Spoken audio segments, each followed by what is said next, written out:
ప్రతి ఏడాది మాదిరిగానే నేటి అర్ధరాత్రి నుంచి చేపల వేట నిలిచిపోనుంది. జూన్ 14 వరకు చేపల వేట నిషేధం అమల్లో ఉంటుంది.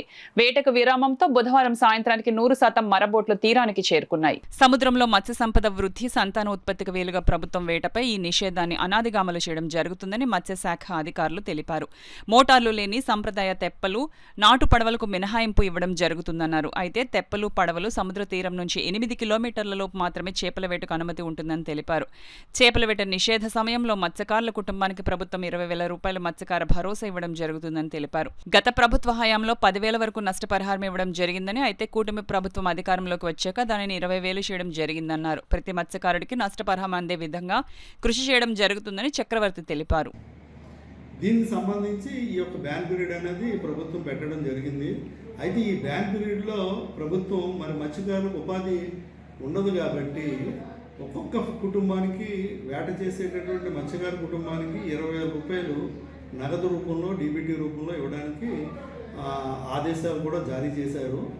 దానికి సంబంధించి నెల 17వ తారీఖుని మేము మొత్తం జిల్లా అంతా కూడా ఎన్యూమరేషన్ చేస్తాం.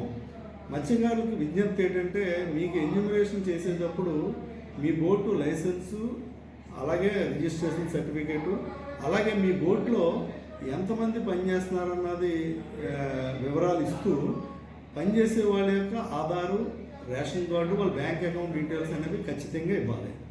ఈ బ్యాంక్ అకౌంట్ డీటెయిల్స్లో కొంతమంది మత్స్యకారులు ఏంటంటే, వాళ్ళ బ్యాంక్ అకౌంట్ అనేది ఆపరేషన్లో లేకుండా ఇనాపరేటివ్గా ఉంచుతున్నారు.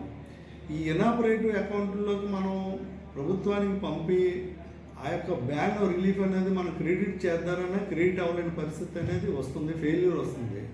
కాబట్టి మరీ రిక్వెస్ట్ చేసేది ఏంటంటే, మీ అకౌంట్ ఆపరేషన్ ఉందో లేదో అన్నది మత్స్యకారులు గమనించాలన్నది విజ్ఞప్తి. అలాగే మరి ఈ యొక్క బ్యాన్ పీరియడ్ కాలంలో ఎవరైనా ఈ యొక్క బ్యాన్ ఆర్డర్ను వైలేట్ చేస్తే వారి యొక్క బోట్ యొక్క లైసెన్స్, రిజిస్ట్రేషన్ అన్నది రద్దు చేయబడుతుంది. అలాగే వాళ్ళకి ఉన్నటువంటి ఈ యొక్క ఆయిల్ కార్డ్ అనేది ఏదైతే ఉందో అది కూడా మనం రద్దు చేయడం జరుగుతుంది. అయితే మేము మరీ విజ్ఞప్తి చేసేది ఏంటంటే, మనం లైసెన్స్ రద్దు చేస్తాం, రిజిస్ట్రేషన్ రద్దు చేస్తాం అన్నది కాకుండా మత్స్యకారులందరూ స్వచ్ఛందంగా చేయాలి. ఎందుకంటే ప్రభుత్వం ఈ కార్యక్రమం మత్స్యకారుల ఉపాధి కోసం ఉద్దేశించింది కాబట్టి మత్స్యకారులందరూ సహకరించి వేట నిషేధాన్ని స్వచ్ఛందంగా అమలు జరిగితే మనకి భవిష్యత్ తరాలకి ఇది యొక్క మత్స్య సంపద అనేది పెరిగి బాగుండడానికి అవకాశం ఉంది. అయితే మన జిల్లాలో 4,603 బోట్లు అనేవి ఉన్నాయి. ఇందులో 27,061 మంది మత్స్యకారులు అన్నవాళ్ళు ఈ సంవత్సరం ఎన్రోల్ అవ్వడానికి పాసిబిలిటీ ఉందనేది మేము అంచనా వేయడం జరిగింది. దీనికోసం మేము అన్ని ఏర్పాట్లు చేసాం. కాబట్టి మత్స్యకారులు సహకరించాలని, అలాగే మత్స్యకారు పెద్దలు కూడా సహకరించాలని మరీ విజ్ఞప్తి చేస్తాం.